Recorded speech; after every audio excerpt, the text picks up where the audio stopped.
8.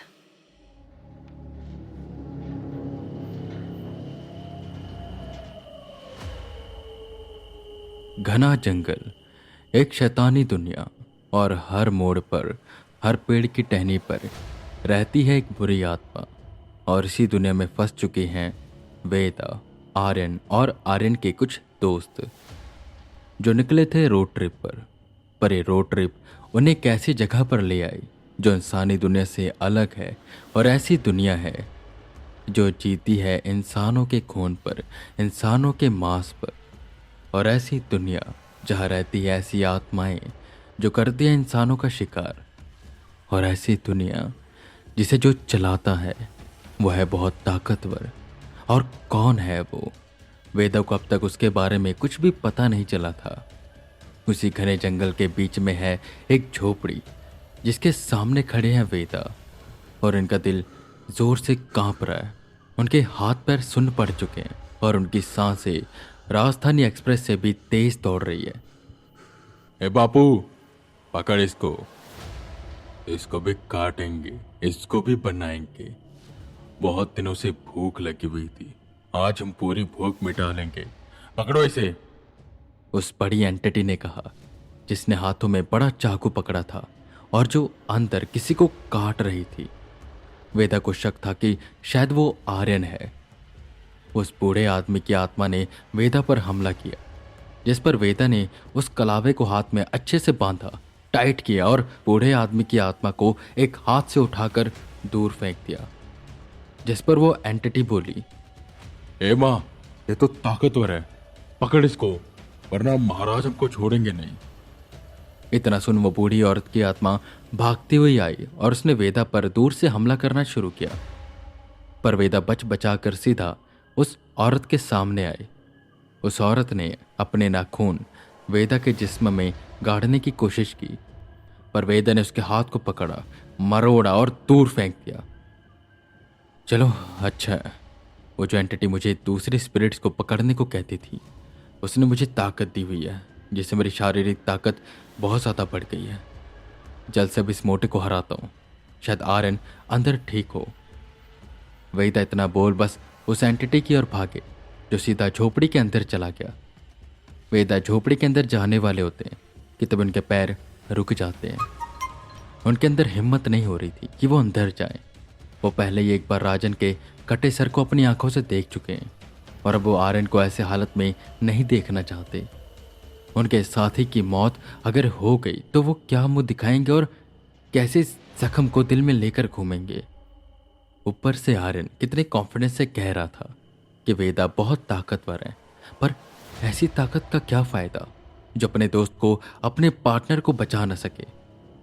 वेदा ने भगवान का नाम लिया और सीधा उस झोपड़ी के अंदर गए तो चारों तरफ मोमबत्तियां जल रही थी और बगल में एक मेज पड़ा था जिस पर थालियां, प्लेट और कप्स पड़े थे। और सामने की ओर एक द्वार था जिस पर पर्दा लगा था। वेदा हिम्मत करके अंदर गए तो वहां पर बस खून ही खून था और हड्डियां थी। सामने मेज था जिस पर हथकड़ियां लगी हुई थी और शायद हथकड़ियों से उन इंसानों को बांधा जाता था और फिर उन्हें काटा जाता था कि तभी वेदा को आर्यन के चिल्लाने की आवाज सुनाई थी। वेदा अंदर गए।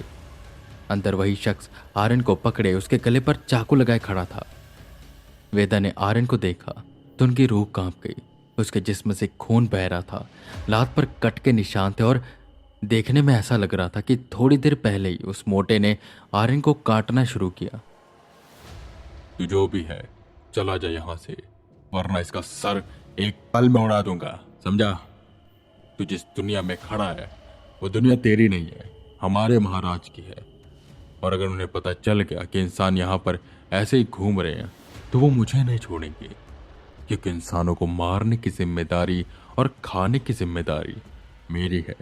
देख, तुझे मैं छोड़ दूंगा, चला यहाँ से। जिस पर वेदा आगे आए और बोले, सुनो, आर्यन को कुछ मत करो, मैं चला जाऊंगा, पर आर्यन को छोड़ दो, हम यहाँ पर वापस नहीं आएंगे।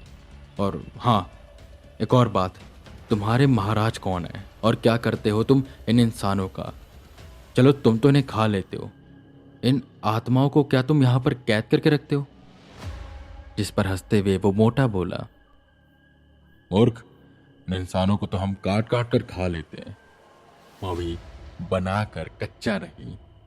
पर ये जो इनकी आत्मा होती है, इनके अंदर ताकत होती है, कोई जीव ऊर्जा, जिसका उपयोग हमारे महाराज किसी बड़ी चीज के लिए कर रहे हैं। इसलिए इन्होंने यहाँ पर ये दुनिया बनाई। और ऐसे सिर्फ एक द्वार नहीं है, बल्कि कई द्वार हैं जो अलग अलग जगह से जुड़े हुए हैं। तू हमसे लड़ नहीं सकता, चला जा। ये सब सुन वेदा के पैर कांपने लगे। द्वार अलग अलग जगह खुलते हैं, इसका मतलब कई इंसान इनका शिकार होते होंगे। और कौन है इनका महाराज, और क्या उपयोग करेगा वो इन सब चीजों का? वो अभी इतना सब सोच ही रहे थे। सोच कर रहा है, चला जा, वरना अभी इसका सर तेरे पैरों में गिरा होगा। और रही बात इसकी, तो मैं इसको छोड़ूंगा नहीं। इसका मांस बहुत मुलायम है और इसका खून भी बहुत स्वादिष्ट है, इसे तो मैं खाऊंगा। वो अब इतना बोल ही रहा था कि तभी वहां पर जो मोमबत्तियां थी और उनसे जो परछाई बन रही थी, ऐसी एक परछाई आर्यन के पीछे दीवार पर बन रही थी। वेदा को अचानक से एक पावर सेंस होनी शुरू हुई और एकदम से उस परछाई के अंदर से दो हाथ बाहर आए, जिसने उस मोटे को पकड़ा, चाकू छीना और दूर फेंका। वेदा और आर्यन दोनों ये देखकर हैरान हुए कि आखिर ये किसने किया।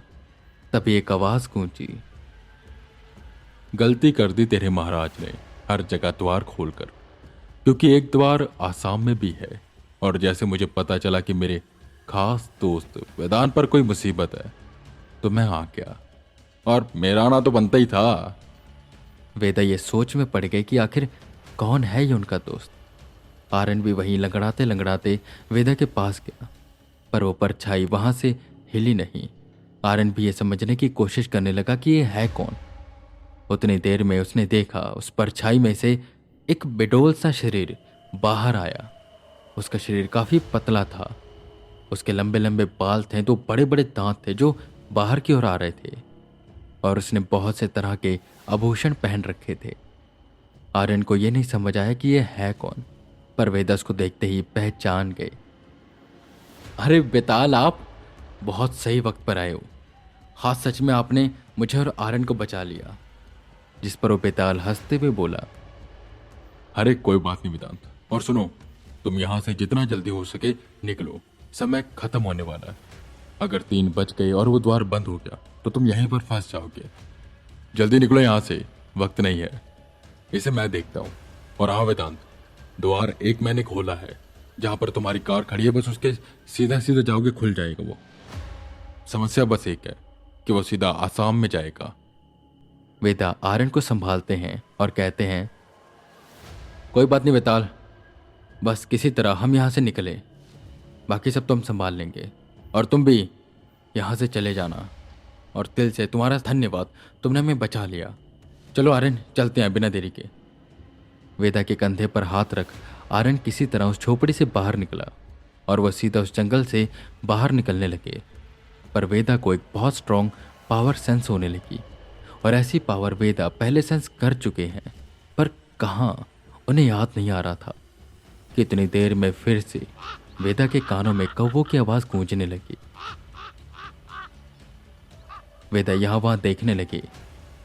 वेदा कुछ भी समझ नहीं पा रहे थे कि आखिर यहाँ पर हो क्या रहा है, कि तब एकदम से वेदा को कुछ महसूस हुआ। वेदा ने आर्यन को दूर फेंका और खुद भी दूसरी तरफ कूदे। आर्यन, पेड़ के पीछे छुप जाओ, जल्दी!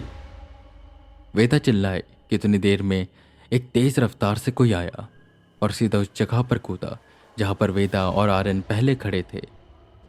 वेदा सोच में पड़ गए कि यह है कौन।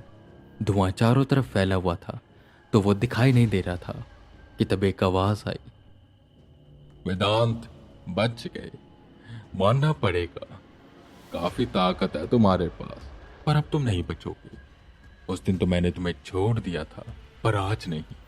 तुम्हारी वजह से मेरे महाराज को कितनी समस्याओं का सामना करना पड़ रहा है। आज मैं उन्हें छुपा कर रख रहा हूं, बस तेरी वजह से। और हाँ वेदांत, अगर मैंने तेरी बलि देती और तेरी जीव ऊर्जा महाराज को देती, तो उन्हें इन तुच्छ और कमजोर मनुष्यों की जीव ऊर्जा की जरूरत ही नहीं पड़ेगी। वेदांत, कौन बचाएगा तुझे?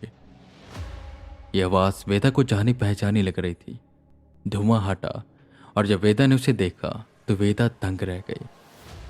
पर कौन था ये और ये वेदा को कैसे जानता है? वहीं पेड़ के पीछे छुपा आर्यन सोच रहा था।